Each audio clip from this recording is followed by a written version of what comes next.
Esse é mais um vídeo de uma série onde eu mostro as minhas implementações reais de testes de entrevistas de emprego. Eu tenho um outro vídeo, o primeiro vídeo, que foi um teste em PHP, eu fiz uma API em PHP e o link está aqui na descrição. Se você gosta desse tipo de conteúdo e quer ver mais vídeos sobre isso, eu tenho uma notícia para você. Eu tenho aqui na minha gaveta mais 3 testes, eles têm tecnologias diferentes. Eu tenho um teste em PHP, outro em PHP, um outro em Go, mas vai ser bem diferente desse daqui. Esse de outro em Go é um API em Go. E eu tenho também um teste de Node.js e React. E eu quero que você deixe aqui nos comentários qual teste você quer ver primeiro, qual dessas tecnologias você quer ver primeiro no próximo vídeo dessa série. Além disso, eu vou lançar esse vídeo quando a gente chegar em 150 likes. Não é difícil, meu último vídeo tem 400 views, mas não tem nem 100 likes. Então, me ajuda a te ajudar. O teste de hoje é sobre uma vaga para Back-end Developer, Back-end Engineer. E a empresa tinha vagas tanto para pleno quanto para sênior, mid-level e senior. O teste era o mesmo. Normalmente os testes servem tanto para pleno quanto para sênior. E a empresa consegue avaliar se uma pessoa encaixa mais num perfil ou no outro, baseado no resultado desse teste, na implementação do teste, mas numa entrevista que provavelmente vai acontecer depois desse teste. Além disso, é importante dizer que esse tipo de vídeo aqui, eu estou me expondo nesse tipo de vídeo, é uma solução realmente real. Com isso, vão haver acertos e erros. Você não pode levar tudo que está nesse vídeo como uma verdade absoluta ou como a melhor solução do mundo, até porque melhores soluções não existem. Você pode entender que esse tipo de vídeo pode usar tecnologias antigas ou metodologias ultrapassadas, porque agora a gente já tem jeitos mais eficazes de resolver o problema. Mas eu acho importante você ficar até o final, porque com esse tipo de conteúdo você consegue entender como os testes de empresa são normalmente e pegar algumas ideias de como resolver esses problemas, até para levar para sua vida e resolver da sua própria forma. Um bom exercício é você também pegar esse problema e tentar resolver da sua maneira. Mas vamos para o problema. O nosso problema aqui tem a ver com telefones. Então, dado um arquivo com códigos de áreas válidos e um segundo arquivo com números, supostamente números de telefone, imprima a quantidade de telefones válidos por código de área.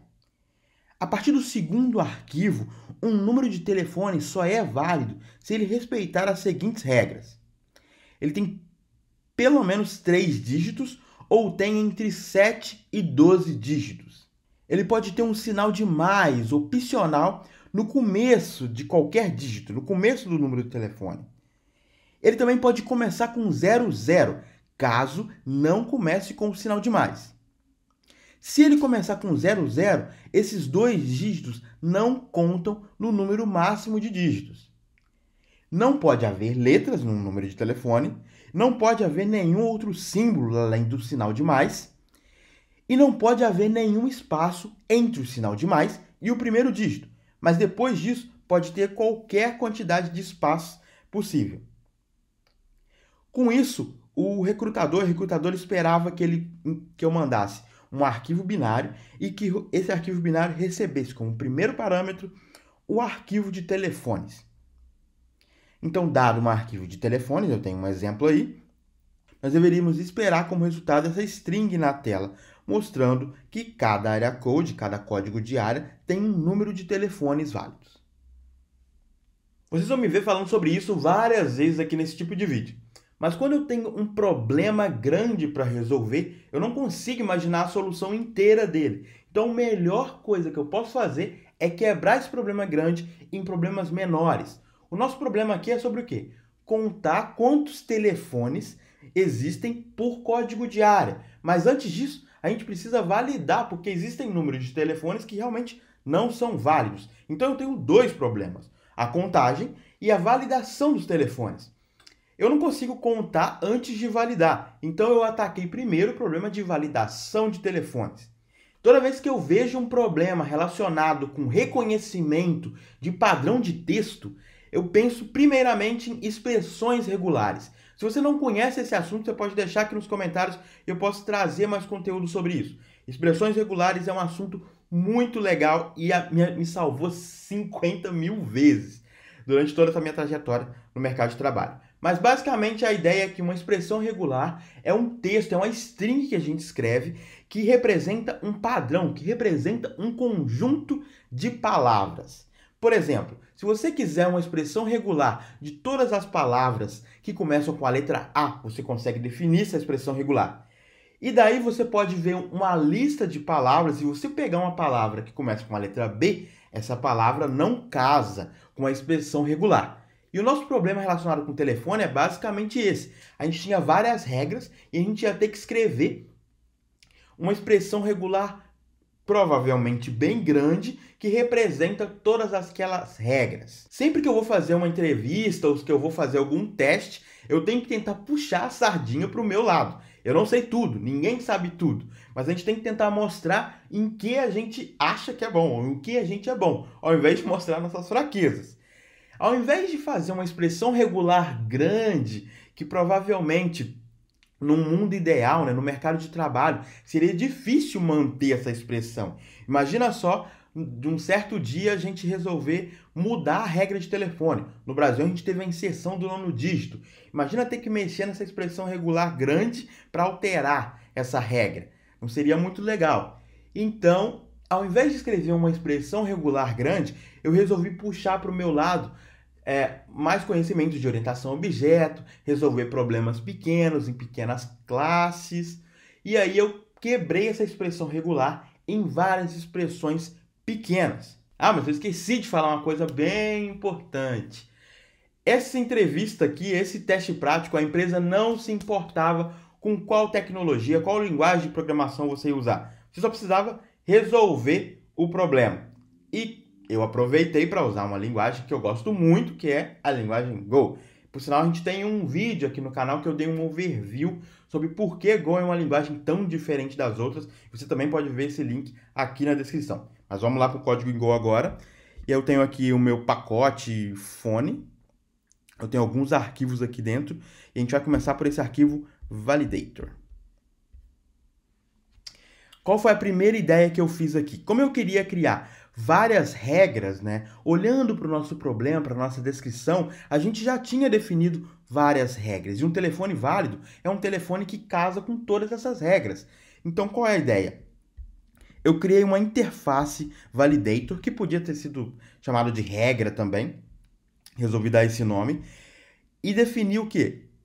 Que todas as regras deveriam ter um método que se chamava isValid, que recebe um telefone, que é uma string, e retorna um boolean, retorna se é verdadeiro ou falso. Isso é basicamente a nossa interface regra, a nossa interface validator. Depois disso, a ideia foi começar a codar mesmo, a escrever o código de cada uma das regras. Se a gente tinha lá no começo que uma das regras é um número de telefone só é composto por números, eu ia precisar escrever essa regra. Então eu tinha aqui várias regras, a regra dos 3 dígitos, a regra do entre 7 e 12 e a regra do just number, só pode ter números. Aqui é a estrutura Go e depois eu escrevi o método em si aqui. O método isValid dessa estrutura just numbers. De novo, respeitando a nossa interface. A gente recebe um fone, que é um tipo string, e retorna booleano, se o número de telefone casa ou não com essa regra. O que é preciso ser feito dentro desse método? Eu criei uma expressão regular somente sobre esse assunto, somente sobre validar se o número só tem números. Claro que esse só tem números é meio... não é tão fiel assim. Por quê? Porque o número de telefone pode ter números, mas a gente viu que ele pode ter espaço e ele também pode ter o caractere de mais, o sinal de mais. Então foi isso que eu fiz aqui. Quais são os valores permitidos? Qualquer número de 0 a 9, um espaço e um sinal de mais. Isso infinitas vezes. Você não precisa saber disso agora, das expressões regulares. De novo, eu posso trazer conteúdo sobre isso. Mas eu crio a expressão e depois eu pergunto, essa expressão casa com o telefone que eu recebi? E o resultado disso, que vai ser um verdadeiro ou falso, eu retorno como retorno do próprio método, da própria função. De novo, quando eu estou resolvendo um problema, um exercício para uma empresa, eu tenho que tentar puxar a solução para as coisas que eu sei. Então, era uma boa oportunidade, como eu tinha várias estruturas com métodos bem pequenos, era uma boa oportunidade de escrever testes unitários e mostrar que eu manjava desses paranauês aí dos testes unitários. Então eu fui aqui, na mesma pasta, a gente costuma deixar os testes no mesmo pacote, em Go, e eu criei o arquivo validator test. Então aqui nesse arquivo validator test, a gente tem várias funções que são testes unitários, e um desses testes valida se a função, se o método da estrutura justNumbers funciona como esperado. Então o que esse teste unitário faz? Eu criei aqui uma estrutura que eu chamei de dataProvider, mas o que você precisa entender é só que essa estrutura tem dois valores. Ela tem o valor de entrada, o próprio telefone, que a gente vai passar para o método isValid, que, por exemplo, é esse daqui. E ela tem um valor esperado. Quando eu passar esse telefone, o resultado do método isValid deveria ser true. Quando eu passar esse telefone, o resultado deveria ser false. Por quê? Porque a gente tem aqui um caractere, uma exclamação. E com certeza isso não é um telefone. Eu poderia criar vários outros aqui, mas eu criei só 3 exemplos. E aí depois disso eu fiz um for, e para cada um desses data providers, eu chamei o método isValid, do justNumber, passando o quê? Passando o valor, que é o próprio telefone, e se isso for diferente do valor esperado, ou seja, tinha que ser true. Se não for true, eu preciso dar um erro, porque o Go funciona assim, um pouquinho diferente das linguagens, das bibliotecas de teste unitário padrão. Essa biblioteca é a biblioteca padrão do Go, é o próprio pacote testing, e você não tem os métodos de accession, como existem no PHP, no Java, né, nos XUnit, normalmente. Então, é bem mais simples do que isso. Ao invés de você ter que decorar os métodos de assert equals, assert array, não sei o que, a única coisa que você precisa fazer é, se você correu um teste e não teve nenhum problema, quer dizer que esse teste passou. Se você provocar um erro nesse teste, quer dizer que esse teste falhou. Então, de novo, se quando eu chamo o isValid com um fone, isso não dá o valor esperado, então eu vou produzir um erro e aí o teste vai falhar. Vamos ver como a gente roda esse teste unitário no nosso terminal. Bom, eu vou rodar o GoTest, vou passar um V para mostrar uma verbosidade maior. E eu vou rodar o teste validator test. E eu preciso passar também o próprio validator, senão ele não vai encontrar as estruturas, etc. Então eu tenho aqui, ó, ele rodou todos esses testes e passou em todos eles. Se a gente tentar produzir um erro aqui, ó, se a gente falar que esse número de telefone deveria retornar true, a gente vai rodar os testes novamente e vai ver que um dos testes falhou. E eu ainda coloquei uma mensagem personalizada falando que isso daqui deveria retornar um valor válido, né? Eu deveria ter retornado true e retornou falso. Depois de implementar cada regra isoladamente, a ideia agora era tentar o quê? Unir todas essas regras juntos, porque um telefone válido é um telefone que casa com todas essas regras. Então, depois de criar cada regra isoladinha, eu criei uma outra regra que eu implementa a mesma interface, a gente vai ver aqui, que se chama o allValidators, e esse allValidators também tem um método isValid que recebe um fone e retorna um booleano. Só que qual que é a ideia aqui? Esse allValidators, ele tem o quê? Uma coleção, que a gente chama de slice, de validators, ou pode ser um array, né? Mas enfim, no Go aqui, nesse caso, a gente chama de slice.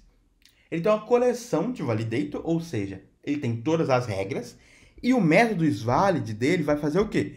Vai fazer um for em cada uma dessas regras e perguntar se o telefone casa com a regra específica. Se o telefone não casar com a regra, ele já retorna falso de cara. Ou seja, para um telefone ser válido, ele precisa passar por todas as regras e todas as regras vão dizer que sim, aquele telefone é válido para a regra. Agora a gente já tem todos os nossos códigos relacionados à validação de telefone, a gente tinha que partir para a contagem. Mas eu estava um pouco inseguro ainda de como essa contagem ia acontecer, então eu resolvi começar a escrever o programa em si, o main. Por quê? Porque a gente tinha que ler o arquivo de texto, passar esse arquivo para os métodos de validação. Então ainda tinha uns códigos extras que a gente podia fazer, que eu podia fazer antes da contagem. Foi isso que eu fiz. Então aqui no nosso main.go, a gente tem a função main, que é a função principal do nosso programa. E o que essa função faz?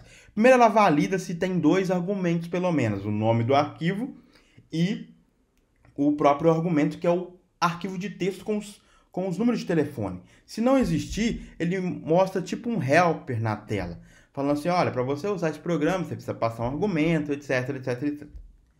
Depois disso, e ele morre o arquivo, né? Mostra isso na tela e mata o arquivo para não continuar. Se tiver tudo ok, se tiver os dois parâmetros, o que a gente faz primeiro? A gente monta a nossa validação com todas as regras que a gente fez. Como que a gente faz isso? A gente usa o allValidators, lá do nosso pacote Fone. Esse allValidators, ele tem uma coleção de validators. E o que essa coleção de validators tem? Ela tem várias regras. Ela tem a regra do just numbers, ela tem a regra do optional plus, e ela tem uma regra OR que eu criei, que recebe duas regras. Uma dessas duas regras precisa ser verdadeira, baseado lá no nosso começo do vídeo, que é ou o telefone tem pelo menos 3 dígitos, ou ele tem entre 7 e 12. Com isso, a gente tem o nosso validador, a nossa validação já construída. Depois disso, o que a gente fez? O que eu fiz? Eu peguei o argumento 1, passado como parâmetro para esse programa, que é o nome do arquivo. Daí eu li todas as linhas do arquivo, guardei isso aqui nesse phones, e também li um arquivo area codes. Esse arquivo area codes é parte do problema. A empresa mandou esse arquivo para mim. Agora, o arquivo de telefones ela não mandou, o que dificulta um pouco as coisas, porque eu não tinha uma base muito grande para entender se eu estava fazendo certo ou não. Mas fazia parte do problema, né? Então eu li tanto o arquivo de fones, que é passado como parâmetro, quanto o arquivo de area codes, que está na raiz desse projeto. E aí eu tenho essas duas variáveis aqui. Agora sim, de alguma forma, eu ia ter que, não tinha como fugir, eu ia ter que criar alguma coisa que ia contar os telefones por area code. E aí o que eu fiz? A gente tem aqui um counter.go. Esse counter.go, ele recebe um validator, porque ele vai contar depois que ele valida. E ele tem um método countAreaCodesByPhones. Por favor, contador, conta quantos telefones tem por area code. Nosso nome está errado. Na verdade, deveria ser CountPhonesByAreaCode, né? Mas tudo bem. Irrelevante isso. E o que ele recebe? Ele recebe os telefones, ele recebe os códigos de área. E ele retorna o quê? Ele retorna um contador de telefones por area code. E o que esse tipo é? Ele, na verdade, é só um alias, que na verdade ele é um mapa de string para inteiro. Ou seja, para cada código de área, que é uma string, eu tenho um número de telefones, que é um inteiro. Daí o que esse método tem que fazer? Ele vai instanciar esse nosso objeto final, ele vai contar, existe alguma area code? Você me passou uma coleção vazia? Se você me passou alguma coleção vazia, o contador vai ser tudo zero. Então, retorna já. Depois disso, eu inicializo essa nossa estrutura de contagem. Cada area code vai ter um valor zero. E depois disso, eu parto para os fones propriamente dito. Eu itero em todos os telefones e pergunto, esse telefone é válido? Se esse telefone for válido, eu preciso agora descobrir qual é a area code desse telefone. Esse foi um dos grandes problemas da solução, talvez. Porque eu fiz todas umas expressões regulares para validar, mas depois eu ainda precisava o quê? Fazer um parse, eu precisava olhar para o telefone e descobrir qual que era a area code. E aí, como eu fiz isso? Eu criei esse método que pega a area code baseado no telefone. E o que esse método faz? Como eu quero os números de código de área, eu já posso o quê? Remover os espaços, porque eles não me interessam. Remover todos os caracteres especiais, que no nosso caso é o mais. E depois disso eu ainda posso remover, na verdade perguntar se o começo desse número é 00, porque se for o 00 é a mesma coisa que o mais, e a gente pode remover esse 00 também. Então eu só quero o número depois desse 00. Aí eu pergunto, esse número é menor que 3? Porque a gente viu que ele tinha que ser pelo menos 3. Tudo bem que se esse número chegou aqui agora, quer dizer que o validador fez código errado, né? Ele não validou certo. Mas mesmo assim a gente tomou a precaução aqui de perguntar se o telefone tem pelo menos 3 caracteres. Se ele não tiver pelo menos 3, já retorna a área code vazia, não tem um código de área nesse telefone. E depois disso a gente tem todos os casos de sucesso. Primeiro, eu pergunto, os 3 primeiros dígitos desse telefone representam um código de área? Ou seja, os 3 primeiros números desse telefone existe na nossa lista de códigos de áreas? Se existir, isso é um código de área. Se não, eu olho para os 2. Os 2 primeiros números é um código de área válido? Se não, eu pergunto 1. E aí, se não tiver nenhum código de área, né? Eu perguntei para 3, perguntei para 2, perguntei para 1. Se não tiver nenhum, então realmente não tem código de área para esse telefone. O que seria bem estranho, não é? Voltando aqui, eu descobri o código de área. Eu pergunto de novo se tem esse código de área dentro dos meus contadores. E se tiver, eu incremento o número de 0 para 1, de 1 para 2. E aí eu estou incrementando e descobrindo que para aquele código de área existem 5 telefones. Depois disso eu retorno os contadores e lá no nosso main a gente instanciou o counter, chamou a função que conta, pegou os contadores. Depois disso ainda resolveu ordenar por código de área e imprimir na tela do jeito que era esperado. Imprimir um padrãozinho aqui que é o código de área e o contador. Vamos tentar rodar agora esse nosso programa. Se a gente ver aqui, ó, eu tenho um phones.txt aqui. E aí a gente tem vários exemplos de telefone, alguns válidos, outros não. E se eu voltar para o terminal, eu posso compilar esse meu arquivo Go, chamar ele de validator. E aí eu tenho agora um validator aqui, um executável, e de novo eu tenho que passar alguma coisa, porque se eu não passar, ele vai mostrar aqui um readme, ó. É assim que usa o programa. Eu vou passar o phones.txt. Pronto, ele mostrou aqui um resultado de que, vou fazer um cat aqui para mostrar os phones.txt.